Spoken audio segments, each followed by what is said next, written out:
Hello दोस्तों, स्वागत आप सबों का बिहार एसटीईटी के एक नई वीडियो में। और आज की इस वीडियो में हम लोग बात करेंगे मुख्य रूप से आज के अखबारों में जो खबरें बिहार एसटीईटी के रिगार्डिंग तो कुछ नहीं आई थी, लेकिन पटना हाईकोर्ट के रिगार्डिंग जो कुछ भी खबरें हैं उनको लेकर के चर्चाएं करेंगे। और बिहार एसटीईटी में आज का मुख्य टॉपिक जो होगा वो आप स्क्रीन पर देख रहे होंगे कि क्वालिफाई होने वाले भी होंगे बाहर, मैंने ऐसा लिखा है। और विगत कई दिनों से, इवन मैं कहूँ तो लगभग 15 दिन, 20 दिन, एक महीने, यानी कि जब से आपको रिजल्ट आया है उस समय के बाद से दो बातें जो हैं वो बहुत ज़ोर शोर से चल रही है। सबसे पहला बात कि ज्वाइनिंग कब होगा, ये एक लोगों का मन में सबसे ज़्यादा सवाल रहता है। और दूसरा जो सवाल होता है कि जिन लोगों का रिजल्ट हो चुका है उन लोगों के मन में कुछ दिन पहले तक ये सवाल बहुत ज़्यादा घर किए हुए था कि सीट के अकॉर्डिंग रिजल्ट है या सीट के ज़्यादा रिजल्ट है। लगातार मैंने इस चीज़ों को बताया आपको कि जो भी जानकारियाँ हैं उसके अनुसार रिजल्ट सीट के अकॉर्डिंग है। तो अब यह सवाल जो है कुछ कम हो गया है। लोगों ने कई तरह से जो है इसको वेरीफाई करने का प्रयास किया और लगभग अब सभी लोग जो हैं इस सवाल से अब चिंतित जो होते थे वो सवाल अब नहीं है कि सीट के अकॉर्डिंग रिजल्ट है या सीट से ज़्यादा रिजल्ट है। लगभग सभी के मन में इन सवालों का जो है वो अब उत्तर मिल चुका होगा। लेकिन आज की इस वीडियो में मैंने क्वालिफाई होने वाले लोगों को बाहर होने की जो बातें की हैं वो मैंने क्यों की है। कुछ दिन पहले हमारे पास जो कई लोगों का ऐसे मेरे पास जो है वो मार्कशीट है, रिजल्ट शीट है, जो कि एसटीटी क्वालिफाई कैंडिडेट्स हैं। उनमें से कई ऐसे लोग हैं जो कि हमारे पास उनका कांटेक्ट है, जिसके कारण से उन्होंने मुझे संपर्क किया, चाहे मेल के थ्रू, चाहे वो आपको टेलीग्राम के थ्रू। तो उनके अनुसार क्वालिफाई वो हैं।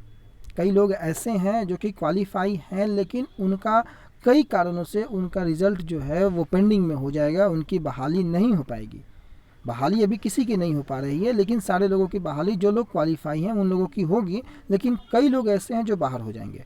आपसे गलती हुई है या नहीं हुई है ऐसी, मैंने ऐसा कहा है, आज इसके बारे में हम बातें करेंगे। सबसे पहले आपको हम उस खबर को दिखा दें जो कि आज के अखबारों में, जो कि जिला कोर्ट में जो है वो 29 तक न्यायिक कार्य स्थगित रहने की बातें की गई हैं। कोरोना महामारी चेन को तोड़ने और संक्रमण की रोकथाम के लिए जो है पूरे बिहार के जिला जो अदालतें हैं उनमें 29 मई तक के लिए सभी न्यायिक कार्य को स्थगित कर दिया गया है। ये आज के प्रभात खबर में ये खबर प्रकाशित किया गया है। इस बीच अदालतें केवल आवश्यक रिमांड के अलावा अन्य सभी न्यायिक कार्यों के लिए जो है वो बंद रहेंगे। यानी कि केवल आवश्यक जो रिमांड है उसी के लिए न्यायालय का कार्य जो है चालू रहेगा, बाकी सभी न्यायिक कार्यों के लिए जो है वो न्यायालय बंद रहेगा। और इस आशय का जो पत्र है वो निबंधक उच्च न्यायालय पटना के द्वारा बिहार के सभी जिला एवं सत्र न्यायाधीशों को जारी किया गया है। और बिहार सरकार द्वारा जारी लॉकडाउन को ध्यान में रखते हुए उक्त पत्र निर्गत किया गया है।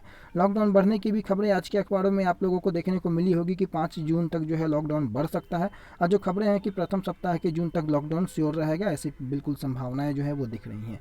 25 तक ऑलरेडी लॉकडाउन है, उसके बाद लॉकडाउन अगर बढ़ता है 10 दिनों के लिए भी, तो संभावित है कि जब तक लॉकडाउन की स्थितियाँ बनी रहेगी तब तक जो है वो रिजल्ट प्रकाशन को लेकर के जो 3 विषयों का था उस पर कार्य उतनी तेज़ी से नहीं बढ़ेगी जितनी तेज़ी से लॉकडाउन के बाद स्थितियाँ बन सकती थी।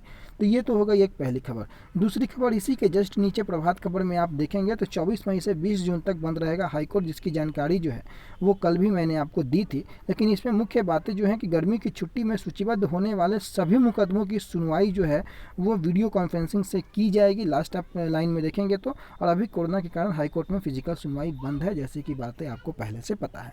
ये दो बातें पटना हाईकोर्ट के संदर्भ में आज के अखबारों में छपी हुई थी, जिसका डायरेक्टली और इनडायरेक्टली रिलेशन जो है वो बिहार एसटीईटी हो, बिहार शिक्षक बहाली हो, उस पर इसलिए पड़ रहा है क्योंकि 49-75 वाला मामला पटना हाईकोर्ट के कारण ही जो है वो लंबित है। और पटना हाईकोर्ट से जब तक स्टे नहीं हटता है तब तक कोई भी प्रक्रिया आगे नहीं बढ़ सकती है।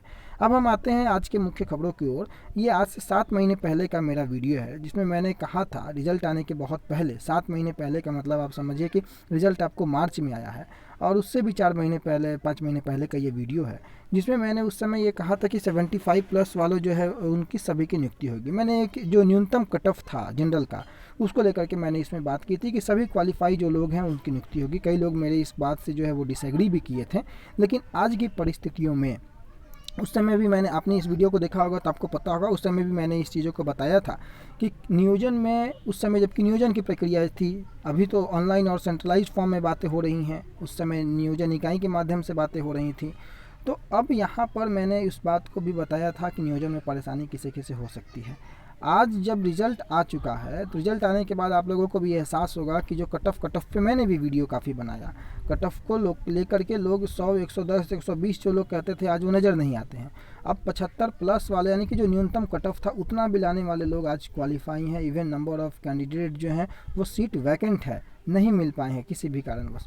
तो ऐसी परिस्थितियों में जब आपको मिनिमम क्वालिफाई में लोगों को क्वालिफाई करवाया गया है, वैसी परिस्थितियों में क्या संभावना आगे की बनती है, इस बारे में आज डिटेल से चर्चा हो रही है। अब परेशानी और बाहर कौन कौन होंगे, देखिए सबसे पहले अगर हम बात कर ले आपको कि विषयों को लेकर के, तो अगर सामाजिक विज्ञान यानी कि एसएसटी विषयों की अगर आप बात करें तो कई लोग जो कि मेरे कांटेक्ट में हैं जो कि ऐसे हैं जिनका सब्जेक्ट कॉम्बिनेशन मिल ही नहीं रहा है और वो क्वालिफाई हैं। ऐसे लोग हालांकि नहीं बोलना चाहिए, लेकिन कहीं ना कहीं जब आपका सब्जेक्ट कॉम्बिनेशन नहीं मिल रहा था तो शायद आपको वो फॉर्म फिलअप नहीं करना चाहिए था। किसी एक अन्य लोगों की सीट जो है वो कम से कम लोग जो जिनका मार्क्स अच्छा था उन्हें वो जगह मिल पाती, क्वालिफाई वो हो पाते। कई लोग मेरे कांटेक्ट में ऐसे हैं जिनका बीएड जो है वो 2019 में और 2020 में कंप्लीट हो रहा है और वो लोग क्वालिफाई हैं। किसी भी स्पेसिफिक सब्जेक्ट की आप बात ले लें, ऐसे लोगों से अब जान करके ये बड़ा हैरानी होता है कि ऐसे लोग क्वालिफाई हैं, क्योंकि डॉक्यूमेंट वेरिफिकेशन जब होगा तब इन लोगों को बाहर होना बिल्कुल लाजमी है।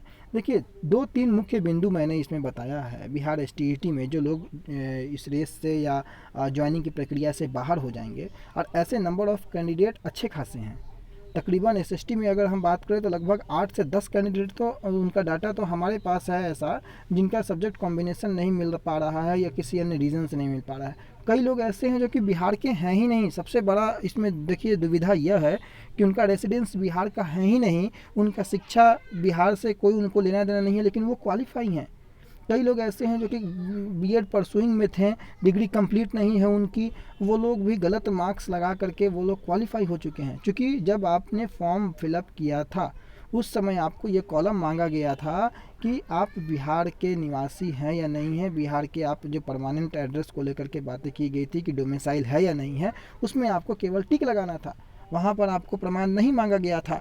जब आपको वहाँ पर मार्क्स का डिटेल मांगा गया था तो केवल आपसे मार्क्स पूछा गया था, आपसे मार्कशीट अपलोड करने नहीं बोला गया था उस समय जब एप्लीकेशन फॉर्म आपने फिलअप किया था। कई ऐसे महाशय हैं जिन्होंने गलत जानकारियाँ दे करके फॉर्म को अप्लाई किया है और क्वालिफाई भी किए हैं। तो ऐसे लोगों का जब आप 21 नंबर पॉइंट नोटिफिकेशन में देखेंगे तो बिल्कुल परीक्षा फल होने के बावजूद भी इनके परीक्षा फल को निरस्त किया जा सकता है और निरस्त किया जाएगा जब डॉक्यूमेंट वेरिफिकेशन होगा। गलत जानकारी देने वाले या जो शैक्षणिक योग्यता जो अर्हता है उसको प्राप्त नहीं करने वाले लोगों की आगे की प्रक्रिया में हिस्सेदार वो नहीं बन सकते हैं। एग्जामिनेशन वो क्वालिफाई कर चुके हैं, लेकिन ज्वाइनिंग तक पहुंचते पहुंचते उनका छटना, उनका बाहर होना बिल्कुल लाजमी है, कोई दो राय नहीं है। तो 3 मुख्य बातें जिसके कारण लोग बाहर हो सकते हैं। जब मैं ये वीडियो इसलिए बना रहा हूँ कि कई लोगों ने जब संपर्क किया मुझे तो मुझे ऐसा मतलब लगा कि ऐसे लोगों के लिए वीडियो बनाना बेहद आवश्यक है, क्योंकि ये लोग भी जो हैं वो इस चीज़ को लेकर के उठापटक और उहापोह में है कि क्या इनकी बहाली हो पाएगी कि नहीं हो पाएगी। तो बहुत विनम्रता के साथ ये कहना पड़ रहा है कि सब्जेक्ट कॉम्बिनेशन अगर आपका नहीं मिल रहा है तो आप बाहर होंगे। डिग्री अगर कंप्लीट नहीं है उस टाइम पीरियड तक तो आप बाहर होंगे। अगर आप यहाँ के रेसिडेंस नहीं हैं तो आप बाहर होंगे। इसके अलावा भी कई अन्य कारण हैं, जैसे कुछ गलत जानकारी देना या अन्य प्रकार की जो भी छोटी मोटी जो त्रुटियां होती हैं जिसके कारण से ब्लंडर मिस्टेक जिसको कहते हैं कि नाम कुछ अलग आपने वहाँ पर भरा है, बाकी जगहों पर अलग है और आपने सुधार नहीं किया है, तो प्रॉब्लम हो सकता है ऐसे चीज़ों पर। लेकिन मुख्य जो 3 बातें हैं, आपको subject combination, degree not completed और रेसिडेंस, ये 3 कारण कई लोगों का है जो कि उन्होंने मेरे से संपर्क किया। अब देखिए सब्जेक्ट कॉम्बिनेशन को लेकर के लगातार चर्चाएँ होती हैं। तो सामाजिक विज्ञान को अगर हम बात कर ले तो इसमें लगातार ये बातें शुरू से ही स्पष्ट हैं। कई बार इसमें वीडियो भी बन चुका है, कई लोगों के माध्यम से वीडियो बना है कि आपको हिस्ट्री और ज्योग्राफी में से कोई एक होना होगा, चाहे वो आपको ऑनर्स में हो चाहे वो सब्सिडरी में हो, और बाकी जो ये 2 विषय बचता है राजनीति शास्त्र और अर्थशास्त्र, उसमें से कोई एक, यानी कि आपको इतिहास, भूगोल, राजनीति शास्त्र और अर्थशास्त्र, इन चारों में से कोई 2 होना बिल्कुल कंपलसरी, बिल्कुल मैंडेटरी था, जिसमें कि एक हिस्ट्री और ज्योग्राफी में से एक होना ही चाहिए था। बार बार लोगों को समझाने के बावजूद भी, नोटिफिकेशन पढ़ने के बावजूद भी कई लोगों ने ऐसी गलतियाँ की हैं कि उनका ना हिस्ट्री है ना ज्योग्राफी है, और उन्होंने फॉर्म भी अप्लाई किया है और फॉर्म को अप्लाई करने के बाद एग्ज़ाम भी क्वालिफाई किए हैं, और उसके बाद आज की परिस्थितियों में वो भी परेशान है कि क्या उनकी ज्वाइनिंग हो पाएगी कि नहीं हो पाएगी। ऐसे कंडीशन में उन लोगों को ये कहना है कि आप लोग जो है वो ज्वाइनिंग कर पाने के जो है उम्मीद ना रखें, क्योंकि ऐसी संभावनाएं बिल्कुल नहीं है कि ज्वाइनिंग आपकी संभव है। देखना होगा कि आगे किस प्रकार से संभव होता है। सीटें अगर जिस प्रकार से उन लोगों ने क्वालिफाई होकर के सीटों को अगर रिज़र्व किया है, तो अब ऐसे कि वो सीटें खाली होंगी और अगले जो बहाली आएंगी उसमें वो सीटें जोड़ करके सरकार निकालना चाहे तो निकाल सकती है, अदरवाइज़ नीचे से कुछ लड़कों को उठाना चाहे या कैंडिडेट को उठाना चाहे तो सरकार के ऊपर है, ये किस जो कदम सरकार को उचित लगे वो करेगी। लेकिन फ़िलहाल के लिए इस वीडियो में इतना ही कि आपके साथ अगर ये कंडीशन है तो आप बिल्कुल अपने आप को देखें कि क्या आपने वो गलती तो नहीं की है। अगर वो गलती किया है आपने भी, जो गलतियां मैंने यहाँ पर आपको बताई, तो प्रॉब्लम में आप भी पड़ सकते हैं। फिलहाल के लिए इतना ही, तब तक के लिए आपको बहुत बहुत धन्यवाद।